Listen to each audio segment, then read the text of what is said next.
चला, माणूस आणि त्यांची इच्छा यामध्ये केवळ एक गोष्ट उभी आहे, म्हणजे ही गोष्ट पूर्ण करण्यासाठी तुम्हाला प्रयत्न करणं खूप गरजेचे आहे. प्रयत्न केल्याच्या नंतर प्रयत्न करता, विश्वास आहे प्रयत्न करता, मग विश्वासासोबत इच्छा, इच्छासोबत प्रयत्न आणि प्रयत्नासोबत तुमचं यश नक्की ध्यानात ठेवा. चला तर मित्रांनो, नमस्कार. गजानन राठोड सर या यूट्यूब चॅनलवरती आपल्या सर्वांचं मनापासून स्वागत करतो. आज आपण घेऊन आलो आहे तू हो भरती या चालू घडामोडी संदर्भात आपण चर्चा करणार आहोत आणि खूप उपयुक्त तुम्हाला हे ठरणार आहे. तर भाग चौथा आपण भाग 4 घेऊन आलो आहे. तर ह्या भाग चौथ्यामध्ये आपण काय करणार, याच्यामध्ये जे तुम्हाला परीक्षेत विचारले जाईल तेच आपण घेऊ. चला तर मग चालू विषयाला सुरुवात. बघा, प्रश्न असा आहे की देशातील पहिले हळद संशोधन केंद्र हिंगोली या जिल्ह्यात होणार आहे. कुठे? हिंगोली या जिल्ह्यात होणार आहे. जर प्रश्न केला कुठे होणार आहे, जर म्हणजे आणखी तुम्हाला हिंगोली, मग कुठे? वसमत. कुठे? वसमत. एवढं लक्षात ठेवा. कुठे होणार आहे? तर वसमत. तुम्हाला हिंगोली जिल्ह्याबद्दल भी प्रश्न विचारला जातो. कोणत्या नदी किनारी आहे? तर मित्र हो, तर कोणत्या नदी किनारी आहे? तर ती कयाधू आहे. कोणती आहे? कयाधू. ह्या पण प्रश्न लक्षात ठेवायचा. आणि त्याचबरोबर हिंगोली जिल्ह्यामध्ये वैधशाळा पण काय आहे? पहिली वैधशाळेचं पण स्थापन झालेलं आहे. वैधशाळा. कोणती शाळा? वैधशाळा. ध्यानात घ्यायचं. कुठे आहे? तर हिंगोली जिल्ह्यामध्ये. म्हणून लक्षात घ्या, देशातील पहिले हळद संशोधन केंद्र कुठे उभारणार आहे? तर हिंगोली जिल्हा वसमत येथे. म्हणून समोरचा प्रश्न बघा, नंतरचा प्रश्न, अमिताभ बच्चन यांना 2024 चा लता दीनानाथ मंगेशकर पुरस्कार जो आहे, लता दीनानाथ मंगेशकर पुरस्काराने काय करण्यात आले आहे? सन्मानित करण्यात आले आहे. लता दीदी म्हणजे लता मंगेशकर या पुरस्काराने कोणाला सन्मानित करण्यात आले आहे? तर ते बाबा लक्षात ठेवायचं की अमिताभ बच्चन यांना काय करण्यात आलं? सन्मानित. आणि केव्हा करण्यात आलं? तर वर्ष पण ध्यानात ठेवा, 2024 रोजी. चला तर मग समोरचा प्रश्न बघा, पॅरिस ऑलिम्पिक 2024 मध्ये भारताचे जवळपास 117 खेळाडूंचे काय नोंदवली आहे? सहभागी नोंदवली आहे किंवा सहभागी होणार आहे. चला तर मित्र, समजून राहिलं ना? समजून राहिलं. चला तर समोरचा प्रश्न, मिस इंडिया 2024 मिस इंडिया 2024 ची कोण आहे? असा प्रश्न जर तुम्हाला केला की बाबा रे करायचं काय? सिनी सेठी. सिनी सेठी ही काय आहे? 2024 ची मिस इंडिया आहे. म्हणून लक्षात ठेवायचं, बाकी काही ध्यानात नाही बसलं. मिस इंडिया, मिस म्हणलं तर कोण झाली? मिस सिनी झाली मिस. म्हणून लक्षात ठेवायचं. Miss India of Earth, Miss India of Earth 2023 ची कोण आहे? तर प्रियन सेनन. कोण आहे? प्रियन सेनन. हो, कालच्या एका प्रश्नामधून एक दिलगिरी व्यक्त करतो. कालचा जो अर्थसंकल्प आहे, तर तो अर्थसंकल्प निर्मला सीतारामन यांनी 7व्यांदा काय केला आहे? ते लोकसभेत सादर केलेला आहे. तर या क्वेश्चन बद्दल मी दिलगिरी व्यक्त करतो. मित्र हो, 7वा त्यांनी काय केली आहे? अर्थसंकल्प मांडला आहे. चला तर मग समोरचा प्रश्न, कोपा अमेरिका फुटबॉल स्पर्धा 2024 विजेतेपद कोपा. कोणता? कोपा अमेरिका फुटबॉल स्पर्धा कधीची? 2024. विजेतेपद कोणी केले? अर्जेंटिना. विजेता कोण झाला?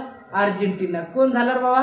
अर्जेंटिना. ध्यानात घ्यायचं, अर्जेंटिना या संघाने पटकावलेले आहे. आणि तुम्हाला प्रश्न बी असा बी विचारला जातो की कोपा हे अमेरिका फुटबॉल स्पर्धा यांचं उपविजेता कोण ठरलं? असाही जर तुम्हाला प्रश्न केला मित्र हो, तर डायरेक्ट उत्तर मारायचं कोलंबिया.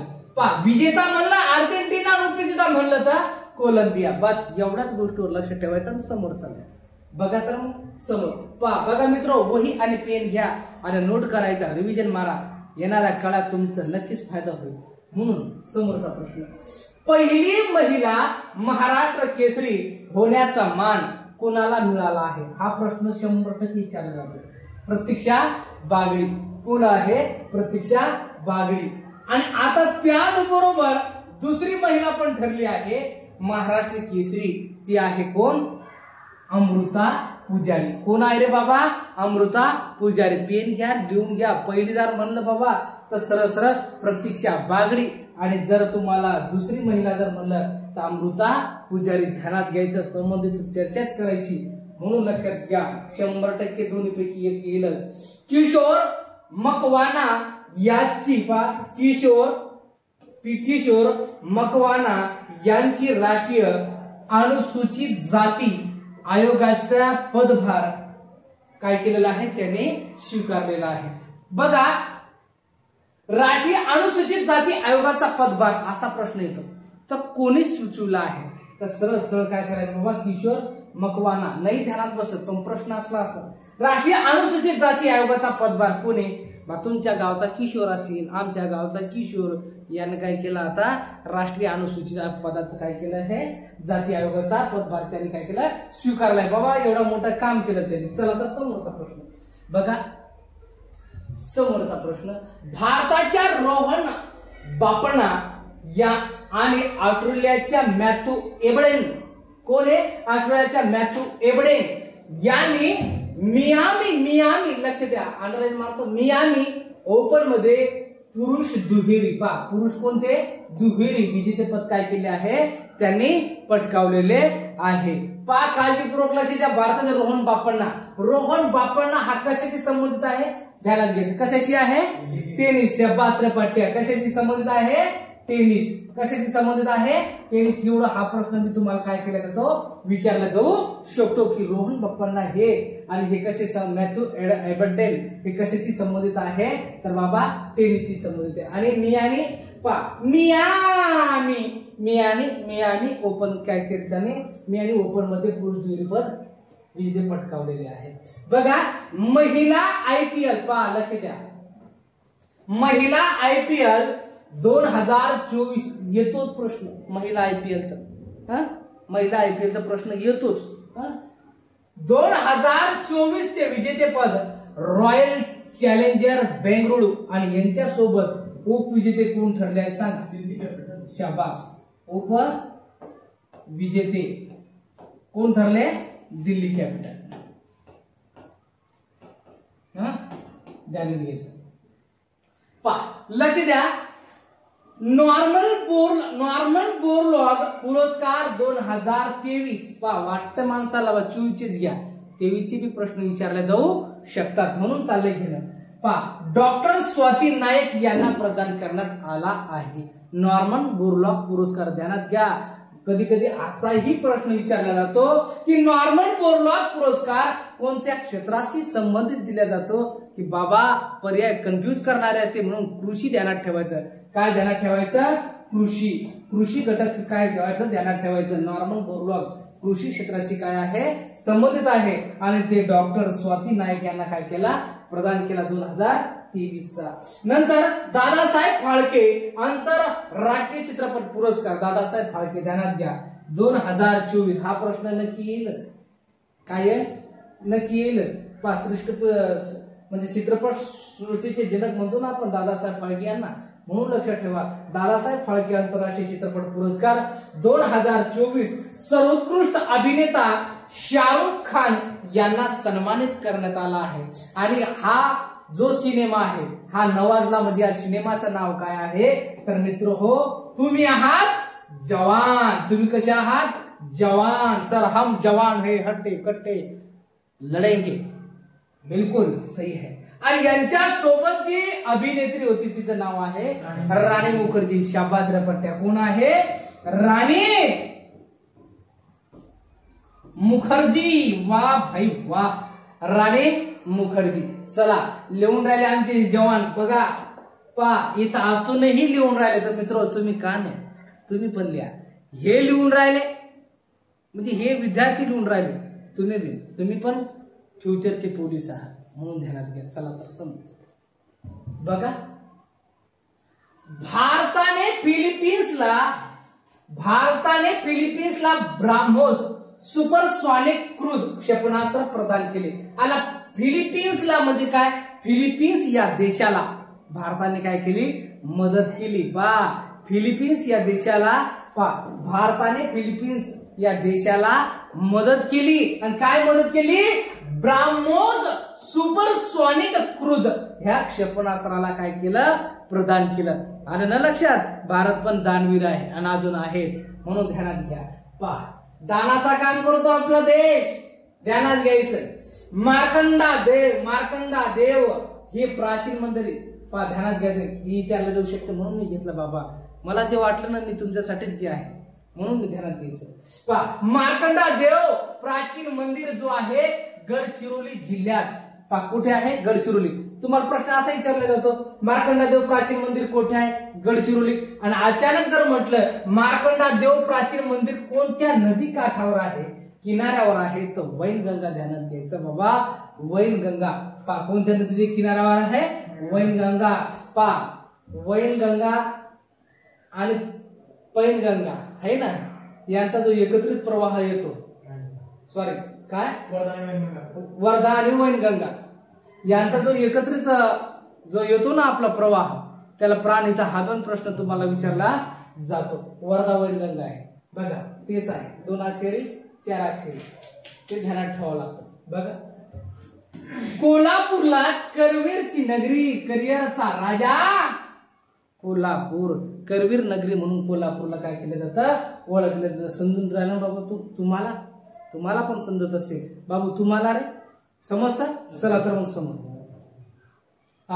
चला, पु ल देशपांडे कला अकादमी मुंबई येथे आहे. कुठे आहे हे विचारला जातो. पु ल देशपांडे कला अकादमी मुंबई येथे आहे. ध्यानात कुठे आहे, मुंबई. चला, तालचक्र महोत्सव कुठे आयोजित केला जातो असा प्रश्न केला तर उत्तर मारायचा पुणे. कुठे बाबा, पुणे. तालचक्र महोत्सव पुणेशी संबंधित आहे, बस, बाकी काहीच नाही. चला, समोरचा प्रश्न. भारतीय नौदल अकादमी हे मला येथे आहे. भारतीय नौदल अकादमी. आता एखाद्या वेळेस प्रश्न विचारला तुम्हाला, ये जी मला कोठे आहे, तर बाबा शाबास रे पट्टे, जाम हुशारे. भूषण केरळ, भूषण जाम हुशारे, एवढंच होणारच काम, जामच हुशार. 7व्या वेतन आयोगाचे अध्यक्ष अशोक कुमार माथुर. कोण आहे, 7व्या वेतन आयोगाचे अध्यक्ष कोण आहे, अशोक कुमार माथुर. लिहूनच घ्या, कोण आहे, तर अशोक कुमार माथुर. आणि पहिले कोण आहे, तर पहिले कोण आहे, कमेंट्स मध्ये मला नक्की कळवा कोण आहे तर. म्हणजे कसं आहे, प्रत्येक गोष्टी देत राहिलं थोडंफार मला बी कळायला पाहिजे ना, कमेंट्स मध्ये नक्की सांगा. बघा, 7व्या वेतन आयोगाचे अध्यक्ष अशोक कुमार माथुर, तर पहिल्या कोण, कमेंट्स मध्ये नक्की कळवा. चला, PR राजेश हॉकी या खेळाशी संबंधित आहे, तर कोण आहे, श्रीजेश. PR श्रीजेश कोणत्या खेळाशी संबंधित आहे, तर हॉकी. कोणत्या खेळाशी संबंधित आहे, हॉकी. ध्यानात ठेवायचा, हा प्रश्न येईलच. कोण, तुमच्या गावचा श्रीजेश काय करतो, हॉकी खेळतो, म्हणून लक्षात ठेवायचा. आंतरराष्ट्रीय नाणेनिधीच्या IMF संचालक पदी आवड नाम असते क्रिस्टालिना. कोण रे, क्रिस्टालिना जॉर्जिया. क्रिस्टालिना जॉर्जिया काय आहे, IMF यानी की आंतरराष्ट्रीय नाणेनिधीचे संचालक पदी काय झालेली आहे, त्यांची निवड झालेली आहे, नियुक्ती झालेली आहे. IMF चे म्हणजे मुख्यालय कुठे आहे रे, शाबास रे पठ्ठ्या. कुठे आहे, वॉशिंग्टन, यानी की शाबास रे पठ्ठ्या. चला, 1945 रोजी आमचे जवान म्हणतात 1945 रोजी स्थापन झालेलं आहे. शाबास, तुम्ही पण सांगा कमेंट्स मध्ये तारीख. चला बघा, पाकिस्तान येथे पंजाब प्रांताच्या पहिल्या महिला, कुठल्या, पंजाब प्रांताच्या पहिल्या महिला मुख्यमंत्री कोण बनल्या, तर नवाज, मरियम नवाज, ध्यानात ठेवा, मरियम नवाज. कोण रे बाबू? मरियम नवाज. म्हणून लक्षात ठेवा. समोरचा प्रश्न, भारत आशियातील तिसरा सर्वात मोठा कॉफी उत्पादक देश. पहा, भारत कितवा रे? आशियातील कॉफी म्हणजे कितवा नंबरचा? तिसऱ्या नंबरचा. आणि पहिल्या नंबरचा जर म्हणलं तर कोण रे? ब्राझील. शाबास रे पट्ट्या. कोण आहे? ब्राझील. ध्यानात घ्यायचं. एवढं गोष्टी लक्षात ठेवा, विचारल्या जातो म्हणून लक्षात ठेवा. बाल विवाह रोखण्यासाठी आसाम राज्य सरकारने काय पहा, बाल विवाह रोखण्यासाठी पहा, लक्षात ठेवा, बाल विवाह रोखलंच पाहिजे. म्हणून बाल विवाह रोखण्यासाठी आसाम राज्याने, कोणी? आसाम राज्याने यानी राज्य सरकारने काय केलं? निजुत मोइना, निजुत मोइना, ध्यानात नाही बसत, निजुत मोइना हिचं लग्न काय झालं? लवकर झालं. कुठली? आसामची होती. म्हणून काय केलं की लगेच बालविवाह झाला बाईचा, थांबवा. म्हणून आज सरळ आसाम राज्याने काय केलं? निजुत मोइना या योजनेला मंजुरी दिली. म्हणजे काय करायचं? बालविवाह थांबवायचा. आणि तुम्ही पण चला. 77वी जागतिक आरोग्य सभा. पहा, 77वी किती बाबा? 77वी जागतिक आरोग्य सभा जिनिव्हा येथे आयोजित केली आहे. पहा, याची थीम आहे all of health, all for health. पहा, इथं लक्ष द्या, इथं राहायचं टाकायचं राहिलं. मी टाकतो ऑल फॉर हेल्थ आणि हेल्थ फॉर ऑल. काळजीच घ्यायची तुमच्या स्वतःची. म्हणून लक्षात ठेवा, तुम्हीच आहात तुमचे स्वतःचे रक्षक, बाकी कोणी नाही. ध्यानात घ्या. बघा, पोटॅटो आलू घ्या, बाजारात जा आणि म्हणा काय? नागालँडहून आणला. पोटॅटो फेस्टिवल, नाचायचा आलू हातात घेऊन आणि कुठं? नागालँडला जाऊन. पोटॅटो फेस्टिवलचे आयोजन कोठे करण्यात आले आहे? तर बेटा ध्यानात घे, डायरेक्ट उतरली नागालँड. काय लिहिली? नागालँड. थॉमस, समोरचा प्रश्न, थॉमस चषक पुरुष, थॉमसच्या चषक पुरुष बॅडमिंटन जी स्पर्धा आहे कधीची? 2024 ची. चीन येथे आयोजित. कुठं आहे? चीन. कुठं? चीन. थॉमस, चीन. ध्यानात घ्यायचं. देशातील सर्वात हलके बुलेट प्रूफ जॅकेट निर्माण केले पहा डीआरडीओ. कोणी केले आहे? डीआरडीओ या संस्थेने काय केलं? सर्वात हलके बुलेट प्रूफ असते ना तुमचं जॉकेट, त्याने निर्माण केलं आहे डीआरडीओने. पहा, हिसार येथील, पहा हिसार, कुठं? हिसार येथील कृषी महाविद्यालयातील शास्त्रज्ञांनी काय केलं? वाटाणा असतो ना, वाटाणा घे, वाटाणा खिचडी टाकून खाय, ते वाटाणा. पहा, हिसार येथील कृषी महाविद्यालय शास्त्रज्ञ वाटाणा या पिकावरील विशेष भ्रूम, कोणता? विशेष भ्रूम, विशेष भ्रूम, विशेष भ्रूम या नवीन रोगाचा काय केला? शोध लावला आहे. प्रश्न जर ऐकण्यास विचारला हिसार कोठे आहे? तर बाबा लगेच ठाण्यात ठेवायचा हरियाणा. समजला असेल? समजला असेल. मी सर्वांची अशी अपेक्षा बाळगतो मित्र, हा जर आपल्या या युट्यूब चॅनलवरती तुम्ही जर नवीन असाल तर नक्की आपल्या या चॅनलला सबस्क्राईब करा आणि आपल्या मित्रापर्यंत आपली लिंक पोहोचवा, ताकी येणाऱ्या परीक्षेमध्ये त्यांचा फायदा होईल आणि हो तुमचा पण फायदा होईल. चला तर मी तुमचा वेळ घेतल्याबद्दल, तुम्ही वेळ दिल्याबद्दल सर्वांचं मनापासून धन्यवाद. जय हिंद, जय महाराष्ट्र.